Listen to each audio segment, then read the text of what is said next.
हरे कृष्णा। आप सभी को प्रदोष व्रत की बहुत सारी शुभकामनाएं।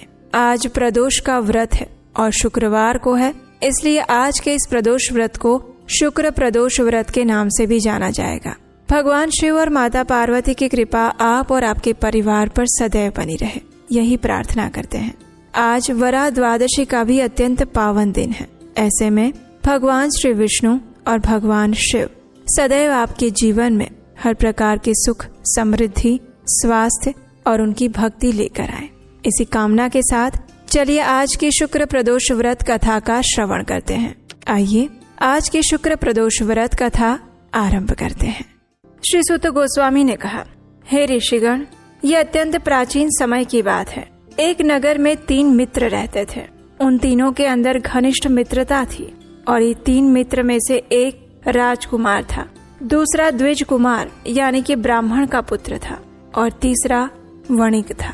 राजकुमार और ब्राह्मण पुत्र के विवाह हो चुके थे, लेकिन वणिक पुत्र के विवाह होने के बाद अभी तक उसकी पत्नी को ससुराल लेकर नहीं आया गया था। एक दिन तीनों मित्र आपस में चर्चा कर रहे थे और वे सभी अपनी अपनी पत्नियों के विषय में बात कर रहे थे। ऐसे में ब्राह्मण पुत्र ने कहा, हे मित्रों, सच में पत्नी के बिना एक गृहस्थ का घर भूतों के डेरे समान लगता है। जब वणिक पुत्र ने इस बात को सुना तो उसी क्षण उसने विचार किया कि अब मैं भी अपनी पत्नी को अवश्य ही अपने घर लेकर आऊंगा। इस प्रकार विचार करके वो अपने घर गया। वहाँ जाकर अपने माता पिता से इस विषय में कहा और उनसे आज्ञा ली। अपने पुत्र की ऐसी बातें सुनकर उसके माता पिता ने उसे सुझाव देते हुए कहा, हे पुत्र, इस समय शुक्र देवता अस्त अवस्था में हैं। ऐसे समय में बहु बेटियों को विदा नहीं करना चाहिए और न उन्हें लेकर आना चाहिए। इसलिए जब शुक्र का उदय हो जाए उसके बाद तू स्वयं जाकर अपनी पत्नी को ले आना। लेकिन व्यापारी का वो पुत्र नहीं माना। वो अपने जिद पर अड़िग रहा और उसी क्षण अपनी पत्नी को लेकर आने के लिए अपने ससुराल में पहुंच गया। जब उसके सास ससुर ने अपने जमाता को आया हुआ देखा तो उन सब ने मिलकर उनका अच्छे से स्वागत सत्कार किया। फिर उस वणिक पुत्र ने उनसे कहा कि वो अपनी पत्नी को लेने के लिए आया है। जब उसकी पत्नी के माता पिता को इस विषय में पता चला तो उन्होंने भी उस वणिक पुत्र को बहुत समझाया। उसे कहा कि ये समय उसे ले जाने के लिए शुभ नहीं है, लेकिन वो नहीं माना। वो अपने जिद पर अड़िग बना रहा। इसलिए आखिर थक हार कर उसकी पत्नी के माता पिता को अपनी पुत्री को विदा करना पड़ा। अपने ससुराल से विदा होने के बाद वो वणिक पुत्र अपनी पत्नी के साथ नगर से बाहर जा रहा था।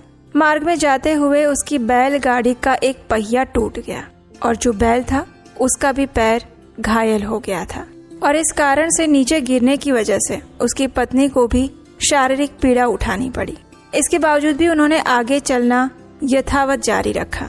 ऐसे में अचानक से कुछ लुटेरों की टोली वहां पर आई। उनके पास जितनी भी धन संपत्ति थी उसे लूट लिया गया और वो वणिक पुत्र रोते हुए अपने घर पहुंचा। अब उसके पास कुछ भी धन नहीं था। जैसे उसने घर में प्रवेश किया उसी क्षण खेतों में से आने वाले एक सांप ने उसे डस लिया। ये देखकर उसके पिता ने तुरंत ही वैद्यराज को बुलाया। वैद्यराज ने उसे औषधि का लेप तो लगाया, लेकिन उनसे यही कहा कि आपका पुत्र 3 दिन में मृत्यु को प्राप्त हो जाएगा। अब इस संपूर्ण वृतांत के विषय में उसके मित्र ब्राह्मण पुत्र को पता चला। उसी क्षण वो अपने मित्र के घर आ पहुंचा। उसने अपने वणिक मित्र के पिता से कहा कि आप इसी क्षण अपने पुत्र और उसकी पत्नी को दोनों को साथ लेकर उसके ससुराल में भेज दीजिए।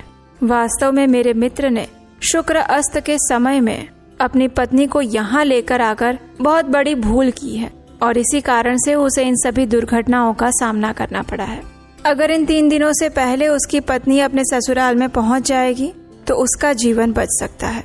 ब्राह्मण मित्र की ये बात सुनकर उस वणिक मित्र के पिता ने उसी क्षण अपने पुत्र की पत्नी को अपने माता पिता के घर वापस भिजवा दिया और उसके साथ साथ उसका पुत्र भी गया और वहां जाते ही उस वणिक पुत्र की शारीरिक स्थिति ठीक होने लगी और फिर उन दोनों ने आने वाले समय में भगवान शिव से क्षमा याचना करते हुए इस शुक्र प्रदोष व्रत का पालन किया और इसके परिणाम स्वरूप उन्हें भगवान शिव की विशेष कृपा प्राप्त हुई और आने वाला जीवन उन्होंने सुखपूर्वक व्यतीत किया और जीवन के अंत में आध्यात्मिक लोक में प्रवेश किया।